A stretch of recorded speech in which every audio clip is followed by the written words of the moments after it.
एक बार की बार है, दरबार में राजा कृष्णदेव राय और मंत्रीगण बैठे हुए थे। तभी एक बूढ़े राज दरबारी देव परिया ने राजा से कहा कि अब वह बहुत बुढ़ हो चुका है और वह अब अपने गांव जाकर अपना आखिरी समय अपने परिवार के साथ बिताना चाहता हूँ। राजा ने उस बूढ़े दरबारी को मना करते हुए कहा कि आप रुक जाइए, हमें आपकी सलाह की बहुत आवश्यकता है। परंतु वह दरबारी अत्यंत कमजोर और बूढ़ा हो चुका था, इसलिए राजा कृष्णदेव राय उसे मना न कर सके और दरबार के कार्यों से मुक्त कर दिया और उसे सम्मान के साथ उन्हें भेजा। उस दरबारी के जाने के बाद राजा को बहुत दुख हुआ, क्योंकि राजा उनका बहुत आदर करते थे और वह उनके मुख्य सलाहकारों में से एक थे।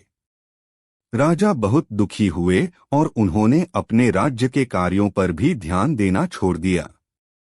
तेनालीराम उनके राजा के इस बदलाव को समझ गए और उन्होंने इसका हल निकालने का एक तरकीब सोचा। अगले दिन से तेनाली दरबार में नहीं गए। ऐसा करते करते एक हफ्ता हो गया, तेनाली फिर भी दरबार नहीं आए। जब राजा ने अपने सैनिक को तेनाली के घर भेजा तो वहां भी ताला लगा हुआ था। सैनिक जब दरबार लौटे तो उन्होंने राजा को बताया कि उनके घर में तो ताला लगा है और लगता है तेनालीराम हमारा राज्य छोड़कर चले गए। तभी दरबार में बैठे एक सलाहकार ने राजा से कहा, हे महाराज, आप मन को शांत करने के लिए क्यों न राज्य का दौरा कर आएं। यह बात राजा को पसंद आई और राजा राज्य का सैर करने निकले। राज्य का सैर करते करते राजा नदी किनारे पहुंचे। वहां वो नदी के सुंदर नीले रंग के पानी को देखकर मुग्ध हो गए और राजा ने देखा कि वहां एक साधु बैठा हुआ है। घूमने के बाद राजा अब महल में लौट आते हैं। अगले दिन राजा फिर से नदी किनारे जाते हैं। वहां वो दोबारा नदी के पानी को देखकर उसकी सुंदरता का वर्णन करने लगते हैं। तभी वह साधु राजा की बात सुनकर हंसने लगता है। राजा को समझ नहीं आता कि साधु क्यों हंस रहा है और वह साधु से हंसने का कारण पूछते हैं। तब वह साधु राजा को बताते हैं कि कल जो पानी आपने देखा था वह अब बह चुका है और नया पानी बहकर आ चुका है।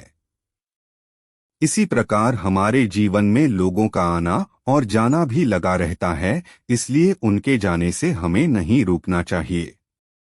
आप अपने बूढ़े दरबारी के जाने पर इतने दुखित क्यों हैं? राजा ने उत्तर दिया, परंतु तेनालीराम जो जवान है और जिसे मैं बहुत पसंद करता हूँ, वो मुझे क्यों छोड़कर चले गए? क्या आप अपनी शक्ति से बता सकते हैं अभी तेनाली कहाँ है?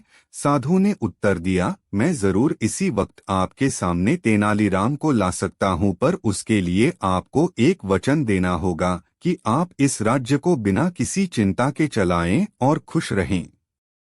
ऐसा कहकर उस साधु ने अपना असली रूप दिखाया। वह तेनालीराम था जिसने साधु का रूप धारण किया था। राजा कृष्णदेव राय बहुत खुश हुए और उन्होंने तेनाली को गले से लगा लिया। एक बार राजा कृष्णदेव राय ने अपने गृहमंत्री को राज्य में अनेक कुएं बनाने का आदेश दिया। गर्मियां पास आ रही थीं, इसलिए राजा चाहते थे कि कुएं शीघ्र तैयार हो जाएं ताकि लोगों को गर्मियों में थोड़ी राहत मिल सके। गृहमंत्री ने इस कार्य के लिए शाही कोष से बहुत सा धन लिया। शीघ्र ही राजा के आदेशानुसार नगर में अनेक कुएं तैयार हो गए। इसके बाद एक दिन राजा ने नगर भ्रमण किया और कुछ कुओं का स्वयं निरीक्षण किया। अपने आदेश को पूरा होते देख वे संतुष्ट हो गए। गर्मियों में एक दिन नगर के बाहर से कुछ गांव वाले तेनालीराम के पास पहुंचे। वे सभी गृहमंत्री के विरुद्ध शिकायत लेकर आए थे। तेनालीराम ने उनकी शिकायत सुनी और उन्हें न्याय प्राप्त करने का रास्ता बताया। तेनालीराम अगले दिन राजा से मिले और बोले, महाराज, मुझे विजयनगर में कुछ चोरों के होने की सूचना मिली है। वे हमारे कुएं चुरा रहे हैं। इस पर राजा बोले, क्या बात करते हो तेनाली? कोई चोर कुएं को कैसे चुरा सकता है, महाराज? यह बात आश्चर्यजनक जरूर है, परंतु सच है। वे चोर अब तक कई कुएं चुरा चुके हैं, तेनालीराम ने बहुत ही भोलेपन से कहा। उसकी बात को सुनकर दरबार में उपस्थित सभी दरबारी हंसने लगे। महाराज ने कहा, तेनालीराम, तुम्हारी तबीयत तो ठीक है। आज कैसी बहकी भकी बातें कर रहे हो? तुम्हारी बातों पर कोई भी व्यक्ति विश्वास नहीं कर सकता। महाराज, मैं जानता था कि आप मेरी बात पर विश्वास नहीं करेंगे, इसलिए मैं कुछ गांव वालों को साथ साथ लाया हूं। वे सभी बाहर खड़े हैं। यदि आपको मुझ पर विश्वास नहीं है तो आप उन्हें दरबार में बुलाकर पूछ लीजिए। वे आपको सारी बात विस्तार पूर्वक बता देंगे। राजा ने बाहर खड़े गांव वालों को दरबार में बुलवाया। एक गांव वाला बोला, महाराज, गृहमंत्री द्वारा बनाए गए सभी कुएं समाप्त हो गए हैं, आप स्वयं देख सकते हैं। राजा ने उनकी बात मान ली और गृहमंत्री तेनालीराम कुछ दरबारियों तथा गांव वालों के साथ कुओं का निरीक्षण करने के लिए चल दिए। पूरे नगर का निरीक्षण करने के पश्चात उन्होंने पाया कि राजधानी के आसपास के अन्य स्थानों तथा गांवों में कोई कुआं नहीं है। राजा को यह पता लगते देख गृहमंत्री घबरा गया। वास्तव में उसने कुछ कुओं को ही बनाने का आदेश दिया था। बचा हुआ धन उसने अपनी सुख सुविधाओं पर व्यय कर दिया। अब तक राजा भी तेनालीराम की बात का अर्थ समझ चुके थे। वे गृहमंत्री पर क्रोधित होने लगे। तभी तेनालीराम बीच में बोल पड़ा, महाराज, इसमें इनका कोई दोष नहीं है। वास्तव में वे जादुई कुएं थे, जो बनने के कुछ दिन बाद ही हवा में समाप्त हो गए। अपनी बात समाप्त कर तेनालीराम गृहमंत्री की ओर देखने लगा। गृहमंत्री ने अपना सिर शर्म से झुका लिया। राजा ने गृहमंत्री को बहुत डांटा तथा उसे 100 और कुएं बनवाने का आदेश दिया। इस कार्य की सारी जिम्मेदारी तेनालीराम को सौंपी गई। एक बार सुबह दरबार में राजा कृष्णदेवराय बहुत चिंतित दिखे। तेनालीराम ने राजा से पूछा कि वह इतना चिंतित क्यों दिख रहे हैं। राजा ने कहा कि रात को उन्होंने एक सपना देखा था जो उन्हें परेशान कर रहा है। तेनालीराम ने राजा से उनके सपने के बारे में पूछा। राजा ने कहा कि उन्होंने बादलों में तैरते हुए एक सुंदर महल देखा है, जो कीमती पत्थरों से बना हुआ था और उसमें एक सुंदर बगीचा था। लेकिन अचानक सपना टूट गया और राजा सपने को भूल नहीं पा रहे हैं। तेनालीराम ऐसे सपनों को व्यर्थ बताने ही वाले ही थे कि राजा कृष्णदेवराय के एक अन्य चतुर मंत्री और पंडित ने राजा से कहा कि उन्हें अपने सपनों को पूरा करना चाहिए। चतुर मंत्री और पंडित राजा से ऐसा इसलिए करने को कह रहे थे कि मौका पाकर अपनी जेब भर सके। तेनालीराम चतुर मंत्री और पंडित की योजना को समझ गए, लेकिन उन्होंने उस समय राजा से कुछ कहना उचित नहीं समझा, क्योंकि राजा अपने स्वप्न को लेकर बहुत चिंतित थे। राजा ने मंत्री और पंडित को अगले ही दिन काम शुरू करने को कहा।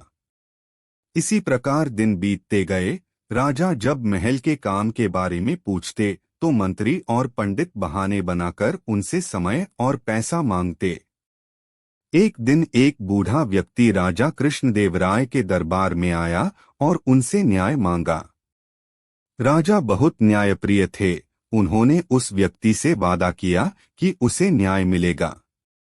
बूढ़े व्यक्ति ने राजा को बताया कि एक सप्ताह पहले तक वह एक धनी व्यापारी था, उसे लूट लिया गया और उसके परिवार के सदस्यों को मार डाला गया। राजा ने पूछा कि क्या वह जानता है कि ऐसा किसने किया है। बूढ़े व्यक्ति ने कहा कि वह जानता है। तब राजा ने उस व्यक्ति का नाम पूछा। बूढ़े व्यक्ति ने कहा कि उसने कल रात एक सपना देखा था जिसमें उसको लूट लिया गया था और उसके परिवार को राजा, मंत्री और पंडित ने मार डाला। यह सुनकर राजा को गुस्सा आया और उन्होंने उस बूढ़े व्यक्ति से पूछा कि उसका सपना कैसे सच हो सकता है। बूढ़े व्यक्ति ने कहा कि क्यों नहीं हो सकता, यदि आपका सपना सही हो सकता है तो मेरा क्यों नहीं। उत्तर पाकर राजा ने पास जाकर देखा तो बूढ़ा व्यक्ति कोई और नहीं बल्कि उनका अपना सलाहकार तेनालीराम था। तेनालीरामा और राजा का सपना कहानी से शिक्षा। इस कहानी से हमें यह शिक्षा मिलती है कि हमें असंभव सपनों का पीछा नहीं करना चाहिए। तेनालीराम राजा कृष्ण देव राय के निकट होने के कारण बहुत से लोग उनसे जलते थे। उनमें से एक था रघु नाम का ईर्ष्यालु फल व्यापारी। उसने एक बार तेनालीराम को षड्यंत्र में फंसाने की युक्ति बनाई। उसने तेनालीराम को फल खरीदने के लिए बुलाया।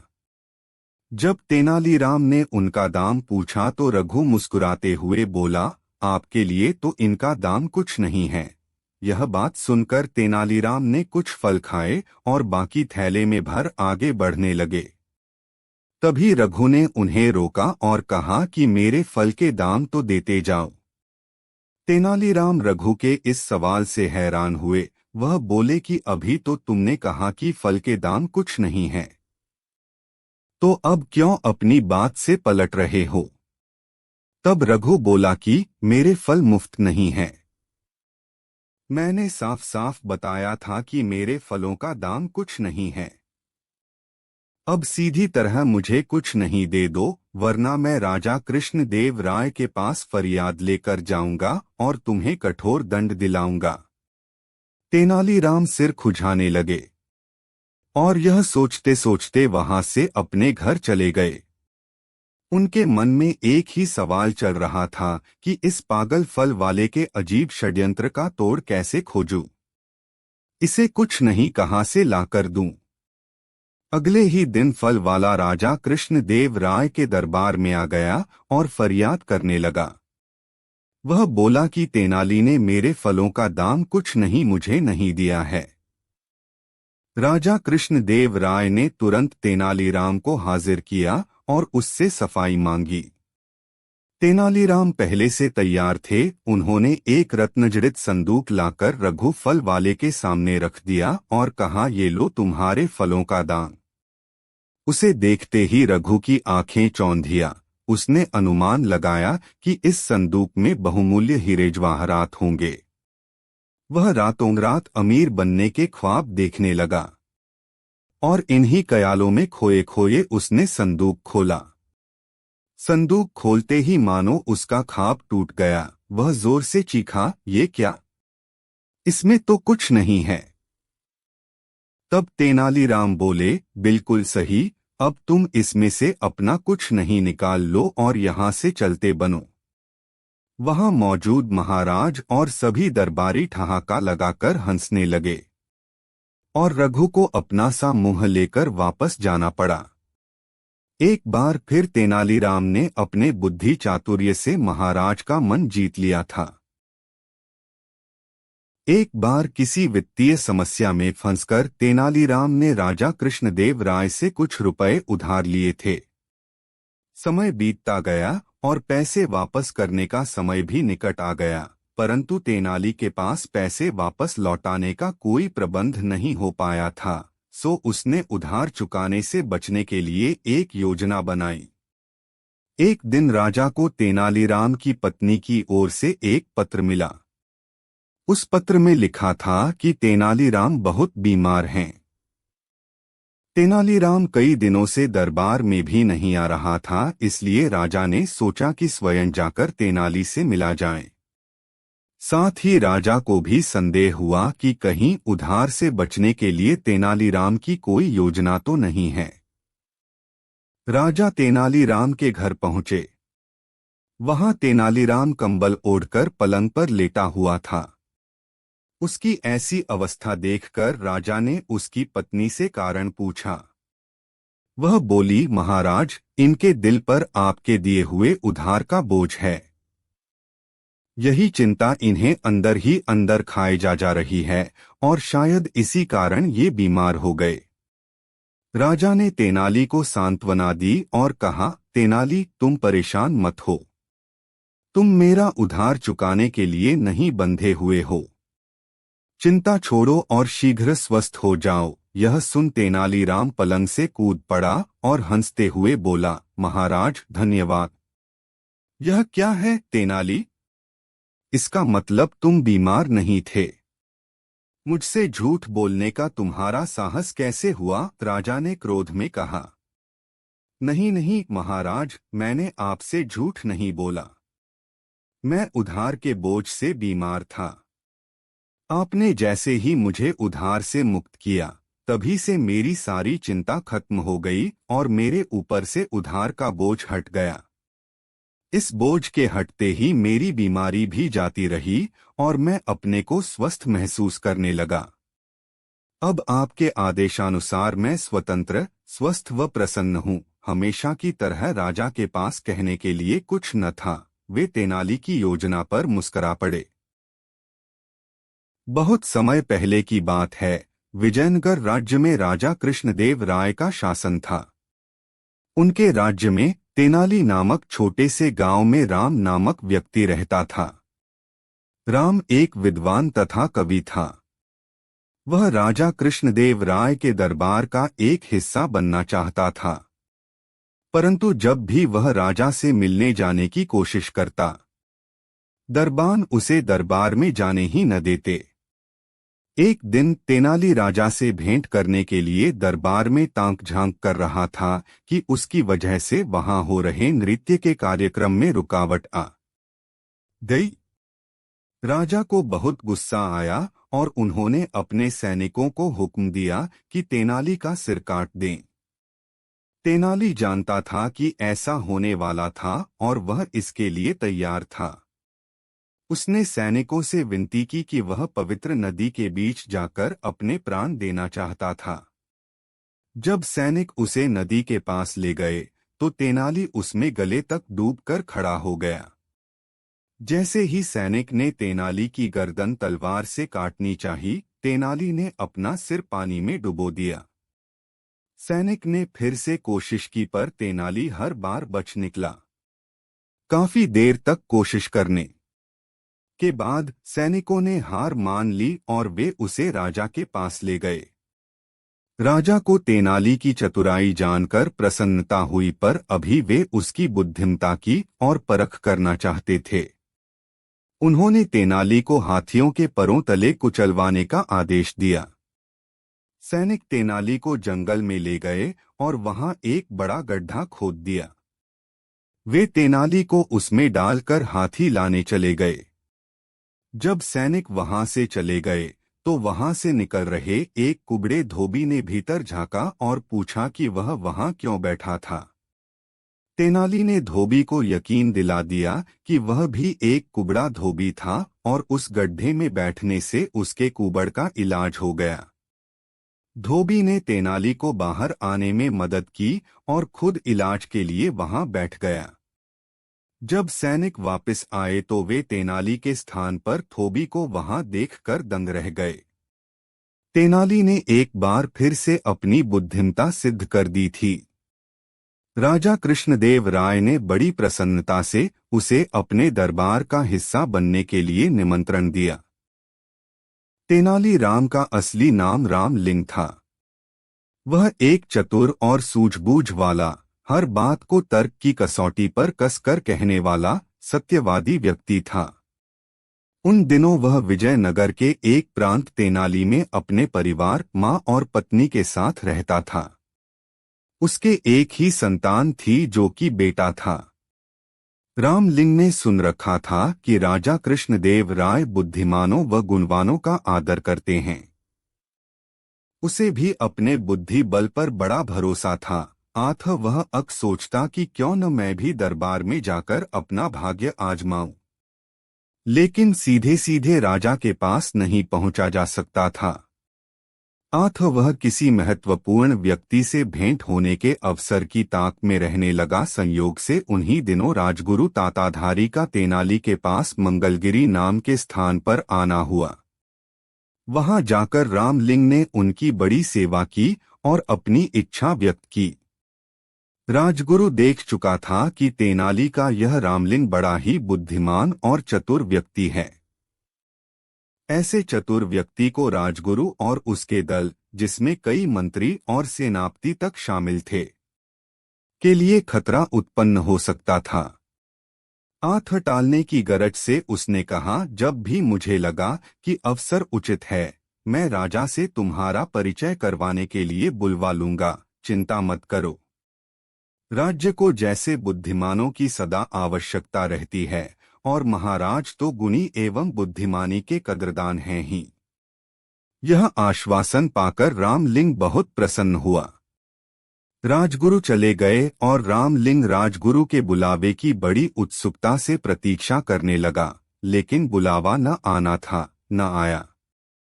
लोग रामलिंग से हंसकर पूछते, क्यों भाई? रामलिंग, कब जा रहे हो राजधानी? कोई कहता, मैंने सुना है तुम्हें विजयनगर बुलाने के लिए राजा ने विशेष दूत भेजा है। जब तेनालीराम का विश्वास राजगुरु पर से उठ गया तो वह स्वयं ही एक दिन राजधानी जा पहुंचा और वहां राजगुरु से मिला, जिसने उसे पहचानने से भी इनकार कर दिया। इससे तेनालीराम क्षुब्ध हो उठा और राजगुरु को सबक सिखाने की ताक में रहने लगा। फिर एक दिन उसे अवसर मिल गया। एक बार राजगुरु नदी पर नहाने गया। किनारे पर उसने वस्त्र उतार कर रखे और पानी में उतर गया। तेनालीराम उसके पीछे लगा ही हुआ था। जैसे ही राजगुरु ने नाक बंद करके पानी में गोता लगाया, वैसे ही तेनालीराम ने उसके कपड़े उठा लिए और जाकर एक पेड़ के पीछे छिप गया। नहा धोकर जब राजगुरु किनारे की ओर बढ़ा तो किनारे पर अपने कपड़े न पाकर चौंक गया। उसने सोचा, कपड़े कहाँ गए? अवश्य ही किसी ने शैतानी की है। फिर वह जोर से चिल्लाया, रे मेरे वस्त्र किसने उठाए हैं? देखो, सीधी तरह मेरे वस्त्र लौटा दो वरना राजदंड दिया जाएगा। यह सुनकर तेनालीराम सामने आ गया। ओह रामलिंग, अरे भाई मजाक छोड़ो और मेरे वस्त्र दो। देखो, मैं तुम्हें महाराज तक अवश्य पहुंचाऊंगा। तुम एक नंबर के झूठे हो राजगुरु। आज तक तुम मुझे झूठे आश्वासन देते रहे हो। अब तुम्हारी सजा यही है कि तुम एक लंगोट में ही अपने घर जाओ ताकि विजयनगर की जनता तुम्हारी असलियत जान ले। अरे भाई तेनाली, इस बार मैं पक्का वादा करता हूँ। तो वादा करो कि तुम मुझे अपने कंधों पर बैठाकर इसी समय राजमहल लेकर चलोगे। उसकी बात सुनते ही राजगुरु को क्रोध आया। कंधे पर बैठाकर? कहीं तुम पागल तो नहीं हो गए रामलिंग? हाँ, तुम्हारे झूठे आश्वासन पा पाकर पागल ही हो गया हूँ। मेरी शर्त मंजूर हो तो बोलो, वरना मैं तो चला अपने रास्ते पर। अरे नहीं नहीं, मुझे तुम्हारी शर्त मंजूर है। घबराकर राजगुरु बोला, लाओ मेरे वस्त्र दो। तेनालीराम ने उसके वस्त्र दे दिए। राजगुरु ने बाहर आकर जल्दी जल्दी वस्त्र पहने, फिर उसे अपने कंधों पर बैठाकर राजमहल की ओर चल दिया। जब राजगुरु नगर में पहुंचा तो लोग यह विचित्र दृश्य देखकर स्तब्ध रह गए और सोचने लगे कि यह कौन है जिसे राजगुरु जैसा अपने कंधों पर बैठाकर ढो रहा है। बच्चे और तरुण इस दृश्य को देखकर विशेष आनंदित हुए और बिना कोई विचार किए सीटियां और तालियां बजाते उनके पीछे पीछे चलने लगे। साथ ही वे कहते जा रहे थे, राजगुरु का जलूस देखो, राजगुरु का जलूस। राजगुरु अपमान की आग में जला जा रहा था और सोच रहा था कि इसे महाराज से मृत्यु दंड दिलवाएगा। धीरे धीरे भीड़ राजमहल के करीब पहुंच गई। महाराज भी अपने कक्ष से निकलकर बरामदे में आए और जैसे ही उन्होंने में बाहर का नजारा देखा, स्तब्ध रह गए। राजगुरु एक व्यक्ति को कंधे पर उठाए लिए चले आ रहे हैं। लज्जा से उनका सिर झुका हुआ है। पीछे आते लोग उनका मजाक उड़ा रहे हैं और कंधे पर बैठा व्यक्ति हंस रहा है। राजगुरु का ऐसा अपमान होते देखकर महाराज को अत्यधिक क्रोध आया। उन्होंने 2 सिपाहियों को आदेश दिया कि जो व्यक्ति कंधों पर बैठा है उसकी मुक्कों लातों से खूब पिटाई करके छोड़ दो और दूसरे व्यक्ति को सम्मान सहित हमारे पास ले आओ। राजगुरु तो सिर झुका होने के कारण महाराज को नहीं देख पाया, मगर तेनालीराम ने देख लिया कि उनकी ओर इशारा करके महाराज सिपाहियों से कुछ कह रहे। तेनालीराम फौरन भांप गया कि दाल में कुछ काला है। मैं वह जल्दी से राजगुरु के कंधे से उतरा और उससे क्षमा मांगने लगा। क्षमा मांगकर उसने फौरन राजगुरु को अपने कंधे पर उठा लिया और उनकी जय जयकार करने लगा। उसे इस प्रकार करते देखकर जनता भी राजगुरु की जय जयकार करने लगी। तभी राजा के सिपाही वहां आ पहुंचे और जैसी कि महाराज की आज्ञा थी उन्होंने राजगुरु को तेनालीराम के कंधे से नीचे उतार लिया और बुरी तरह उनकी पिटाई करने लगे। राजगुरु पीड़ा और अपमान से चीखने लगा। सिपाहियों ने उसकी खूब पिटाई की। फिर तेनालीराम से बोले, आइए, आपको महाराज ने बुलाया है। राजगुरु हैरान था कि यह सब क्या हुआ। महाराज ने मेरी पिटाई का आदेश देकर तेनाली को सम्मान सहित राजमहल में क्यों बुलवाया है। सिपाही तेनालीराम को लेकर महाराज के पास बौखलाए, यह किसे ले आए? हमने कहा था कि ऊपर वाले की पिटाई करें और नीचे वाले को ले आएं। ये नीचे वाले ही हैं महाराज। वो शैतान इन्हीं के कंधों पर बैठा था। ओह, इसका मतलब यह व्यक्ति बहुत चालाक है। इसने पहले ही अंदाजा लगा लिया था कि क्या हो सकता है। इसे ले जाकर मौत के घाट उतार दो। इसने राजगुरु का अपमान किया है और हाँ, इसके खून से सनी तलवार सरदार को दिखा देना। उस समय तक वहां पर कुछ दरबारी भी आ गए थे। वे ऊपर से तो गंभीर थे, लेकिन राजगुरु की अच्छी दुर्गति होने पर वे भी मन ही मन खुश थे और प्रशंसापूर्ण नजरों से तेनालीराम को देख रहे थे। जब सैनिक तेनालीराम को लेकर चल तो कुछ दरबारी खामोशी से उसके पीछे हो लिए। एक स्थान पर जाकर उन्होंने तेनालीराम से असली किस्सा पूछा तो पता चला कि राजगुरु दोषी हैं और तेनालीराम निर्दोष। तब उन्होंने मन ही मन निश्चय किया कि इस व्यक्ति को किसी प्रकार राज दरबार में लाया जाए ताकि राजगुरु और दूसरे बेईमान दरबारियों को सबक सिखाया जाए। उन्होंने तेनालीराम से दोनों सैनिकों को 10-10 स्वर्ण मुद्राएं दिलवाकर और वादे के साथ उसे घुड़वा लिया कि फिलहाल वह शहर छोड़कर चला जाएगा।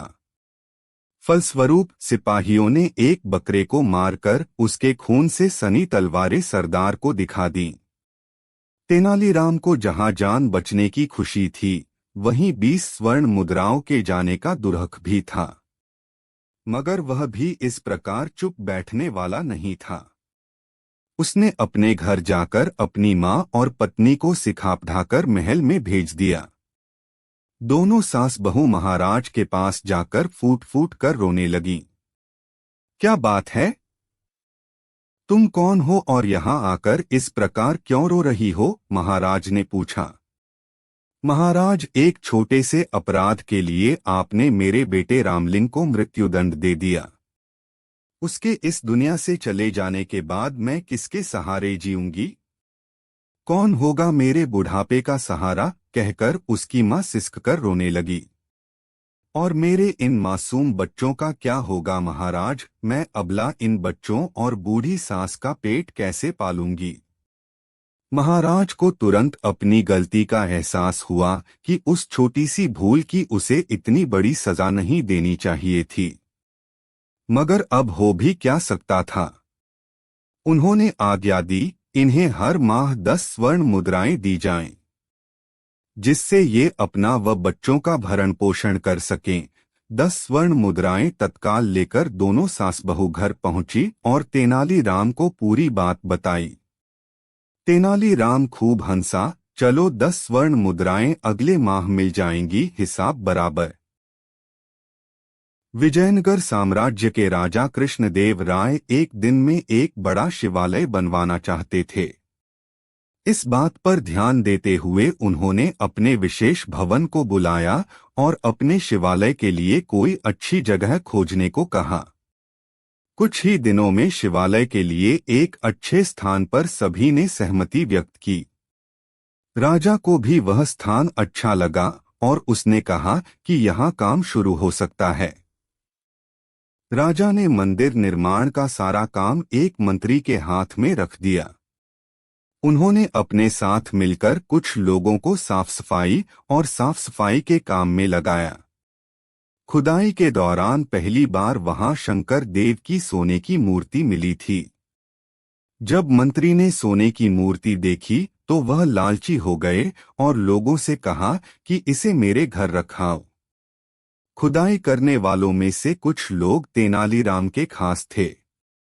उन्होंने तेनाली को मंत्री के लाल और सोने की मूर्ति के बारे में बताया। हालांकि तेनालीराम को सारी बातें पता थीं, फिर भी उन्होंने उनके बारे में कुछ नहीं बताया। ठीक समय आने तक उसने कुछ नहीं किया।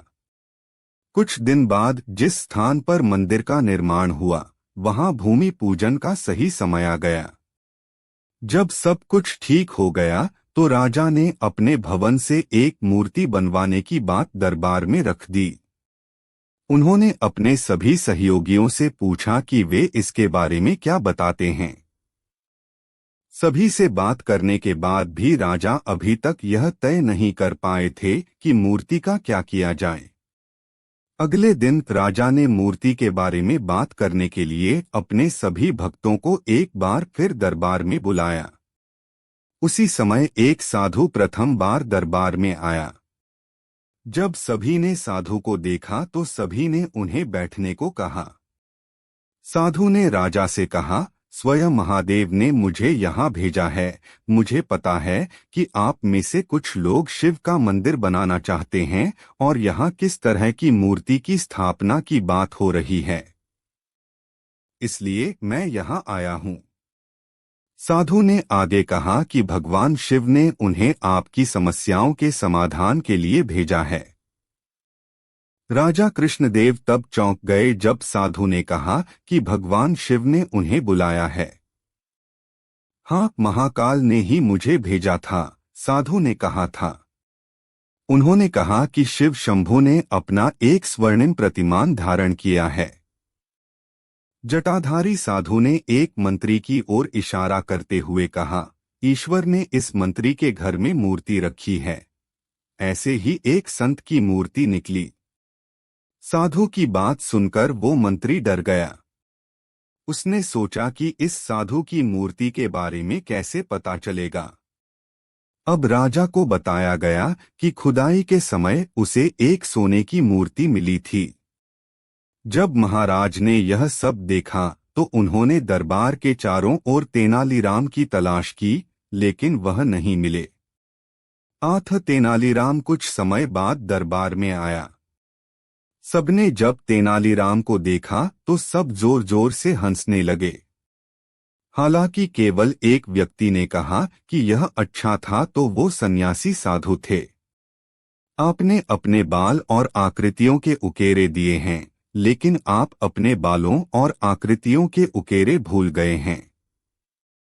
जब महाराज ने देखा कि सब हंस रहे हैं तो वे भी मुस्कुराए और तेनालीराम की बड़ी की। फिर महाराज ने तेनालीराम को मंदिर का काम दिया। कहानी से शिक्षा। इस कहानी की शिक्षा यह है कि लालची होना गलत है। किसी व्यक्ति को हमेशा सरल और दयालु तरीके से काम करना चाहिए। अगर आप भी ऐसा करते हैं तो आप कभी भी लोगों के सामने शर्माना नहीं चाहेंगे। एक बार महाराज कृष्णदेव राय किसी बात पर तेनालीराम से नाराज हो गए। गुस्से में आकर उन्होंने तेनालीराम से भरी राजसभा में कह दिया कि कल से मुझे दरबार में अपना मुंह मत दिखाना। उसी समय तेनालीराम दरबार से चला गया। दूसरे दिन जब महाराज राजसभा की ओर आ रहे थे, तभी एक चुगलखोर ने उन्हें यह कहकर भड़का दिया कि तेनालीराम आपके आदेश के खिलाफ दरबार में उपस्थित है। बस यह सुनते ही महाराज आगब बूला हो गए। चुगलखोर दरबारी आगे बोला, आपने साफ कहा था कि दरबार में आने पर कोड़े पड़ेंगे, इसकी भी उसने कोई परवाह नहीं की। अब तो तेनालीराम आपके हुक्म की भी अवहेलना करने में जुटा है। राजा दरबार में पहुंचे। उन्होंने देखा कि सिर पर मिट्टी का एक घड़ा ओढ़े तेनालीराम विचित्र प्रकार की हरकतें कर रहा है। घड़े पर चारों ओर जानवरों के मुंह बने थे। तेनालीराम, ये क्या बेहुदगी है? तुमने हमारी आज्ञा का उल्लंघन किया है, महाराज ने कहा। दंडस्वरूप कोड़े खाने के तैयार हो जाओ। मैंने कौन सी आपकी आज्ञा नहीं मानी महाराज? घड़े में मुंह छिपाए हुए तेनालीराम बोला, आपने कहा था कि कल मैं दरबार में अपना मुंह न दिखाऊं, तो क्या आपको मेरा मुंह दिख रहा है? हे भगवान, कहीं कुंभकार ने फूटा घड़ा तो नहीं दे दिया? यह सुनते ही महाराज की हंसी छूट गई। वे बोले, तुम जैसे बुद्धिमान और हाजिर जवाब से कोई नाराज हो ही नहीं सकता। अब इस घड़े को हटाओ और सीधी तरह अपना आसन ग्रहण करो। तेनालीराम की पत्नी को गुलाब के बड़े बड़े फूलों को जूड़े में लगाने का बेहद शौक था। उसकी पसंद के फूल केवल राज उद्यान में ही थे। अत वह बेटे को वहां भेजकर चोरी से एक फूल रोज तुड़वा लेती थी। तेनालीराम से जलने वालों को जब यह पता चला तो उन्होंने तेनालीराम को महाराज की नजरों में गिराने का निर्णय लिया।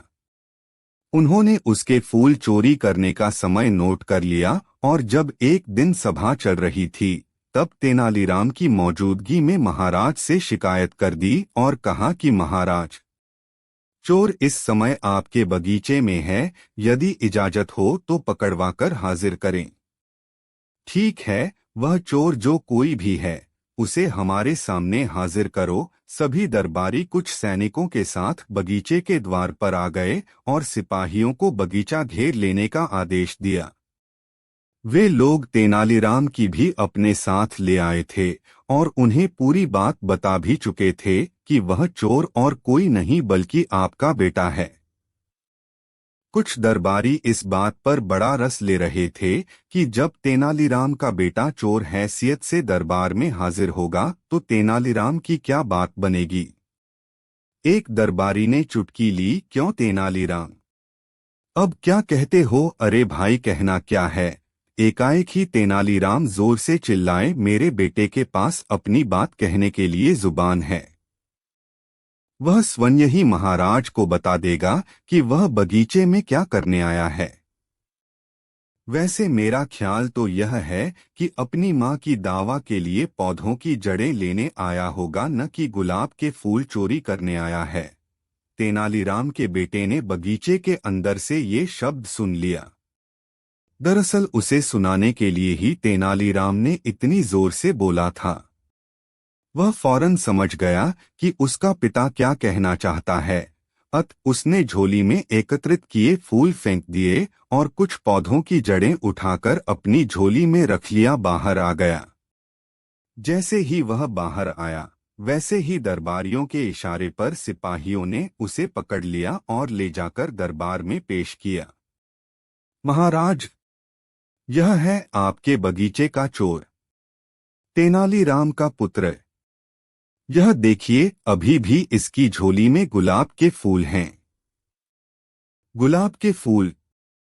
कैसे गुलाब के फूल? तेनालीराम के बेटे ने अपनी झोली में से सारी जड़ें महाराज के सामने फर्श पर डाल दी और बोला, मैं तो अपनी माँ की दावा के लिए पौधों की जड़ें लेने आया था।